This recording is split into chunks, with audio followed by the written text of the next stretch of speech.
Okay, so contrary to what you might have heard, there is a correct process for painting a panel door by brush. We're using acrylic undercoat here, which is water-based, so therefore I've got a synthetic brush.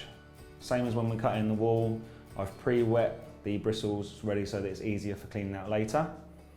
First stage you would normally do if you were doing a door would be to paint your edges. That would be if it was hanging. As you can see, this is freestanding, so we're not going to be painting those. So the next thing you would do after that, you would paint your rebates or quirks, whichever you call them, and then you would paint the panel. So you do your first one there, same repeat process there for your second one. You do the centre bar, top rail, and then you'd bring in down your sides to the halfway point. This will constantly keep a wet edge of your paint. Once you've done that, you then do and repeat the same process down at the bottom. Paint your panel at the bottom with the quirk or the rebate. Same with the other one. Centre bar, middle section, bottom rail, and then bring down your sides to complete the process. So when you're applying your paint, first thing you paint will be your quirk or your rebate.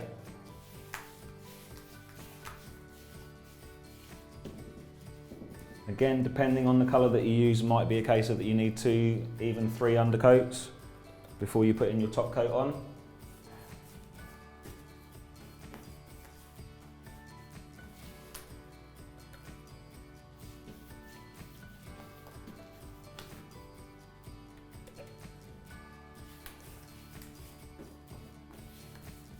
The main thing at first is to get the paint onto the surface that you want to go on, because in a moment we're going to do laying off of the paint.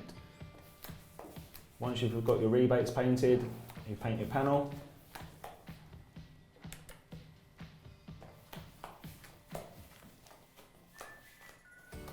Now when you're doing your laying off, you always finish on an upward stroke.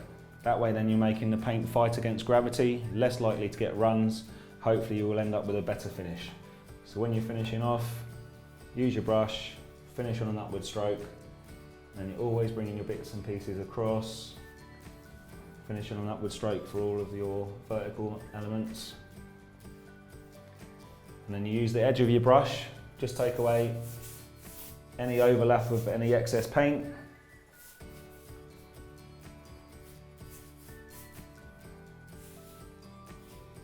Do that all the way around, just so then you won't have any fat edges on the edge of your paintwork.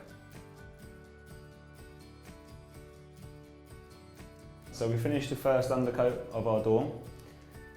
You can see by the fact that you have quite a bit of grinning at the moment that you definitely need at least one more undercoat. Maybe even after that, maybe another one. But that way then it will give you a much solid background ready for your top coat. You'd follow the same process even if it was a 6-panel door. It'd just be a case of when you've got the smaller panels at the top, you do the 2 smaller panels, the little small section in the middle and the top rail, and bring down the sides, and then you repeat the process as we've done for the 4-panel door that you've seen here.